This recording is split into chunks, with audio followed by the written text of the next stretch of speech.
سنو قرآن کا لفظ لفظ قرآن پر اگر غور کر لیا جائے تو امت میں آج جتنے فرقے ہیں نا، اگر قرآن کے لفظ پر غور کر لیا جاتا تو یہ ایکسٹریمزم اور ٹیررزم کی فضا نہ ہوتی، ہر طرف پیار ہی پیار ہوتا۔ امام فخر الدین رازی نے تفسیر کبیر میں لکھا، امام سیوطی نے کتاب الاتقان میں لکھا کہ لفظ قرآن جن لفظوں سے نکلا ہے اس کا جو مادہ اشتقاق ہے، مشتق منہ ہے، جہاں سے یہ لفظ نکلا ہے وہ تین لفظ ہیں، یا تو کربن ہے، یا قراءتن ہے، یا کربن ہے۔ اگر کربن ہو تو اس کا معنی ہوتا ہے ملانا، اس کا معنی ہوتا ہے جمع کرنا، اس کا معنی ہوتا ہے اکٹھا کرنا۔ ثلاثۃ قروء کا لفظ قرآن میں اسی معنی میں استعمال ہوا ہے۔ پتہ یہ چلا یہ قرآن تو امت کو ملانے آیا۔ آپس میں نتیجہ دیکھے اجازت، یہ قرآن تو امت کو ملانے آیا تھا، پھر اس امت کے اتنے جدا خانہ فرقے کیسے ہو گئے؟ آؤ میں وجہ بتانے لگا ہوں۔ میں سوچ میں پڑ گیا امت کب ملے گی؟ شاید کی مکھی میرا کان پکڑ کے کہتی ہے نوید شہزاد قرآن پڑھنے والے بھی بڑے ہیں لیکن قرآن اس وقت تک سمجھ میں نہیں آتا جب تک ہماری طرح پڑھنے والے نہ ہوں۔ میں نے کہا کیسے؟ کہا تم نے دیکھا نہیں ہے، تم کچھ لوگ ایرانی ہو، کچھ افغانی ہو، کچھ ہندوستانی ہو، کچھ پاکستانی ہو، کچھ عربی ہو، کچھ اجمی ہو۔ میں نے کہا تمہاری بولیاں بھی علیحدہ ہیں، تمہارے رنگ بھی علیحدہ ہیں، تمہاری نسلیں بھی علیحدہ ہیں، تمہارا طرز معاشرت بھی علیحدہ ہے، تمہارا کھانا پینا بھی علیحدہ ہے، تمہیں چاول پچتے نہیں ہیں، بنگلہ دیش والے رہتے نہیں ہیں، چاولوں کے بغیر بھی گزارا کرتے ہو کیونکہ ڈاکٹر نے کہہ دیا ہے کڈنی انفیکشن ہو گیا ہے، چھوڑ دو۔ وہ کہتے ہیں موت تو آ جائے گی، چاول نہیں چھوڑ سکتا۔ کلمہ وہ بھی پڑھتے ہیں، تم بھی پڑھتے ہو، تمہیں مچھلی پچتی نہیں ہے اور کانٹے سفید ہی نکل جاتے ہیں۔ نبی سے زیادہ بولیاں بھی جدا گانا ہے، لباس بھی جدا گانا ہے، طرز معاشرت بھی جدا گانا ہے، کھانا پینا بھی جدا گانا ہے۔ کیا وجہ ہے؟ قرآن یہ چاہتا ہے تم سارے اکٹھے ہو جاؤ۔ میں نے کہا پھر کون سی بات ہے جس پر اکٹھے ہوں گی؟ کہا ہماری طرف دیکھو۔ میں نے کہا سمجھاؤ نا۔ کہا بات یہ ہے ہم جاتی ہیں باہر جنگلات میں، وہاں سے رس لے کے آتی ہیں، کوئی پھیکا ہوتا ہے، کوئی میٹھا ہوتا ہے، کوئی ترش ہوتا ہے، کوئی کڑوا ہوتا ہے، کوئی بد ذائقہ ہوتا ہے، کسی کا رنگ کوئی، کسی کا کوئی، کسی کا ذائقہ کیسا، کسی کا کیسا۔ کہا ایسے ہی تمہاری بولیاں، ایسے ہی تمہارے مزاج، ایسے ہی تمہارے علاقے، ایسے ہی تمہاری آب و ہوا۔ میں نے کہا اب سارے ایک ہی رنگ میں کیسے رنگیں گے؟ آج جیسے ہم علاج کرتی ہیں ویسا تم بھی کرو۔ میں نے کہا کیا کریں؟ کہ ہم پھیکے میٹھے ترش رس لے کے آتی ہیں، چھتے میں رکھ کے مدینے والے کی طرف منہ کر کے بیٹھ جاتی ہیں اور کہتی ہیں یا نبی سلام، کہتی ہیں ہم مدینے والے کی طرف منہ کر کے بیٹھ جاتی ہیں۔ ہم کہتی ہیں ہم نے تو یہ اتنی طاقت اور پاور اور قوت اور کیپیبلٹی اور ابیلٹی اور صلاحیت نہیں ہے ہم اسے میٹھا کر سکے۔ آپ کا اس میں پھیکا بھی ہے، اس میں ترش بھی ہے، اور اس میں جو ہے وہ بد ذائقہ بھی ہے، اس میں کالا رنگ بھی ہے، اس میں سفید بھی ہے، اس میں کہیں کا بھی ہے، پہاڑ کا بھی ہے، اور اس میں صحرا کا بھی ہے، گلستان کا بھی ہے۔ آپ کا سارا ایک ہی رنگ میں وہ رنگ جائے تو اتنا میٹھا شہد شیریں کیسے بن گیا؟ کہا جب حضور پر درود پڑا۔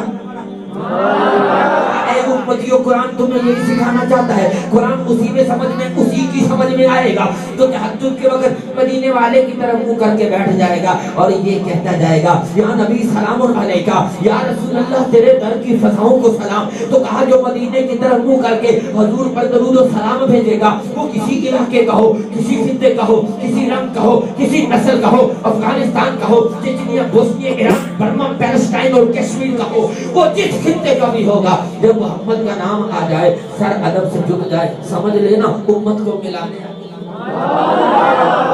اور جو نام تو محمد کا لیتا ہے، قرآن تو پڑھتا ہے لیکن رانگ انٹرپریٹیشن کرتا ہے، غلط ترجمہ، غلط تشریح، غلط ڈسکرپشن کرتا ہے، غلط انٹرپریٹ کرتا ہے، قرآنی آیات کے ایسے ترجمے، تشریح اور معانی اور مفہوم بیان کرتا ہے۔ روز دہاڑی نیا فرقہ، کئی گلی میں نیا فرقہ، محلے میں نیا فرقہ، اب تو ایک ایک گھر میں نئے فرقے ہیں، 4 بھائی ہیں، ہر ایک کا علیحدہ علیحدہ دھیان ہے۔ میں نے کہا اب یہ سارے مسلمان اکٹھے کیسے ہو؟ کہا سنو قرآن کہتا ہے سماکم المسلمین، میں نے تو تمہیں مسلمان بنایا تھا، تم کیسے؟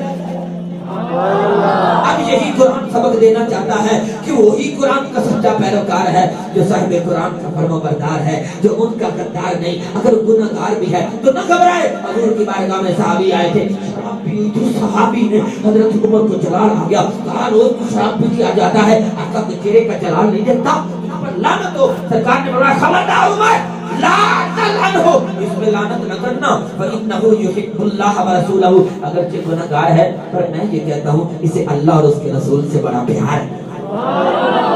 معلوم ہوا نماز میں، روزے میں، حج زکات میں یہ اعمال کرنے ہیں، कमी कोताही रह गई, दिल में प्यार हुआ तो बख्शिश का सबब बन सकता है। फिर सारी नमाजें पढ़ लो, रोजे रख लो, हज कर लो, ज़कात दे लो, दिल में मोहम्मद और आले मोहम्मद और साहबे मोहम्मद का प्यार ही नहीं तो किसी काम की नहीं है। सच कहा था ना किसी शायर ने, नमाजें पढ़े जा, अज़ानें दिए जा, शबो रोज सजदों पे सजदे किए जा, लेकिन याद रख नमाजें उसी की, अज़ानें उसी की, जिसे पंजतन का घराना।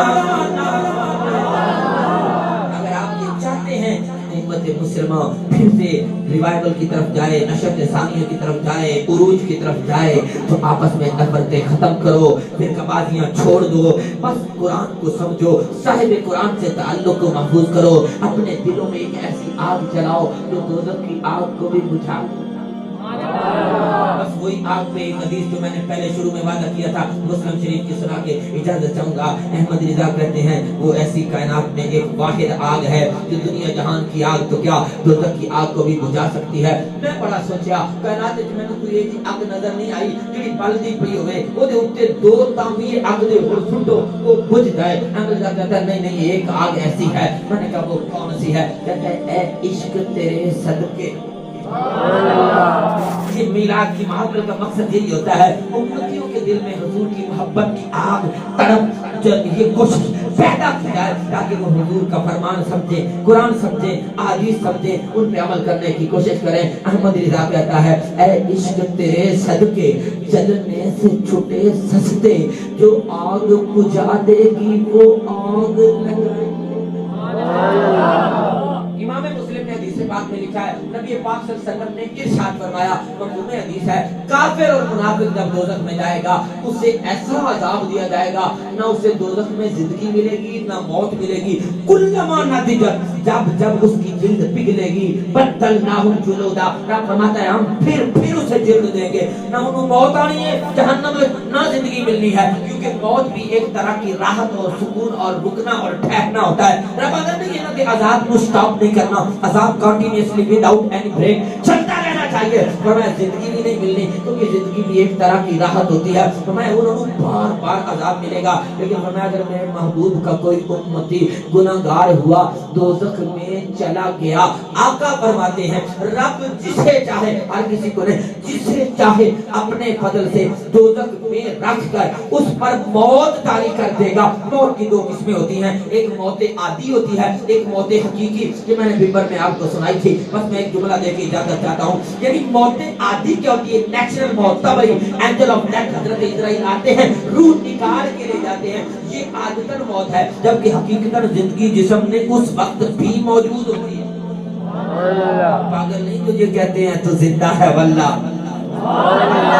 एक मौत की किस्म होती है मौत हकीकी, वो जो पत्थरों में होती है, जिनमें रूह का तसव्वुर ही नहीं, ना पत्थर में रूह होती है ना उसमें जिंदगी का तसव्वुर है। मेरा नबी तो ऐसा नबी है, अगर अबू जहल की मुट्ठी में पत्थर पर निगाह डाले तो उसमें भी नई रूह फूंक के जिंदगी पैदा कर सकता है।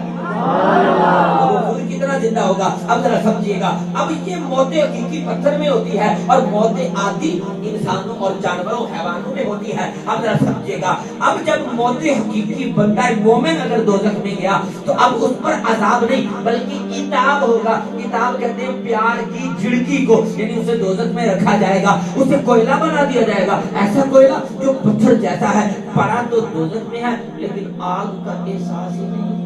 दोज़ख में रहकर आग की तपश नहीं। आप पत्थर उठाएं उसे फेंके, देखिए उसकी चीखें निकलती हैं,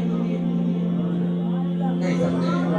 के हदीस शरीफ सुना रहा हूँ। आका फरमाते जब मौत हकीकी तारी हो जाएगी फिर एक जमाना आएगा, मफ़हूम हदीस है, जब रब करीम उन पत्थरों को बाहर निकालेगा कोयले की शक्ल में, जन्नतियों के हाथ में लोटे पकड़ाएगा, उसमें कौसर और तसनीम का पानी होगा, वो उनके ऊपर डालते जाएंगे, मुर्दों को फिर से जिंदगी मिलती जाएगी, मोहम्मद का नाम लेते जाएंगे, जन्नत में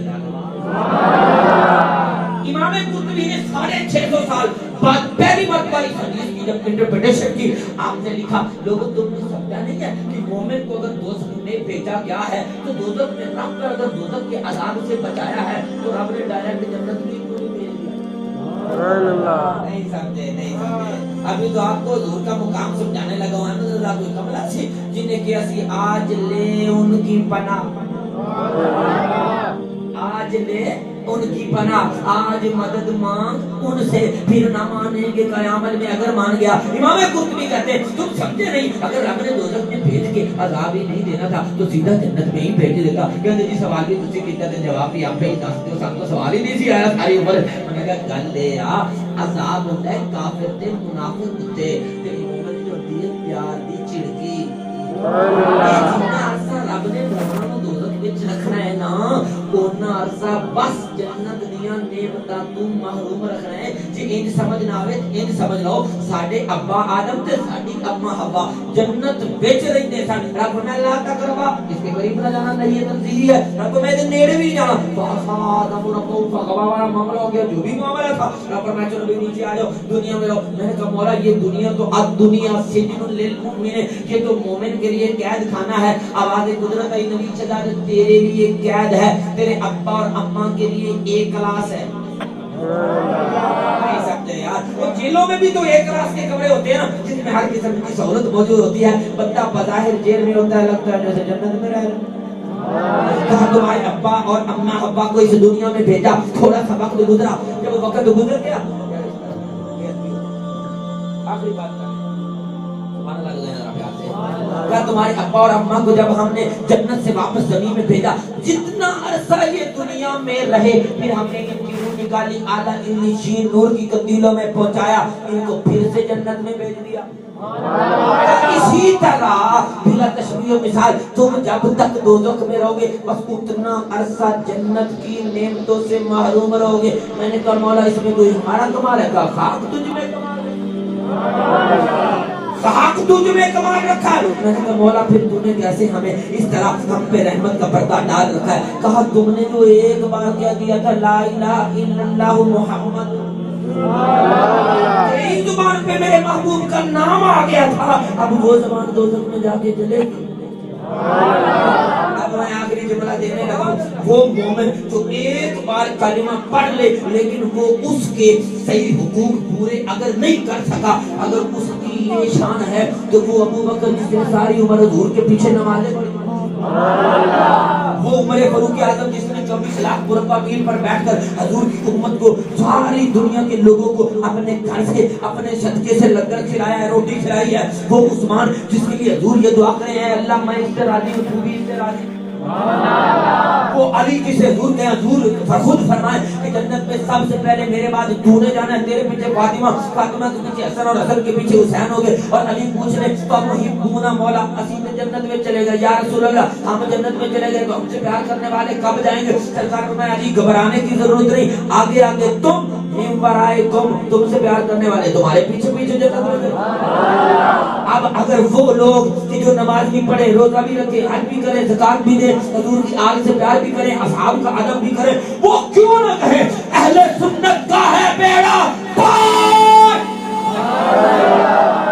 वो क्यों न कहे अहले सुन्नत का है बेड़ा पार? असहाबे उसूल नज्म है और नाव है इतरत रसूलुल्लाह की। तो आओ फिर अपने दिल में ये ईमान बनाओ कि हमने फकत कलिमा ही नहीं पढ़ा, कलिमा पढ़ने से तो दोज़ख से आज़ादी मिली है। मेरे अब्बे जान ने 23 साल की रिलीजियस में सर्विस किया। वो फरमाते बेटा जब मैं सर्विस कर रहा था ना तो मेरे ज़हन में एक ही बात होती थी, मैंने इस पाकिस्तान के चप्पे चप्पे की हिफाजत करनी है, क्योंकि सब कॉन्टिनेंट बड़े सही में हमें हिंदुओं और अंग्रेजों से आज़ादी का परवाना मिला है अल्लाह के फजल से।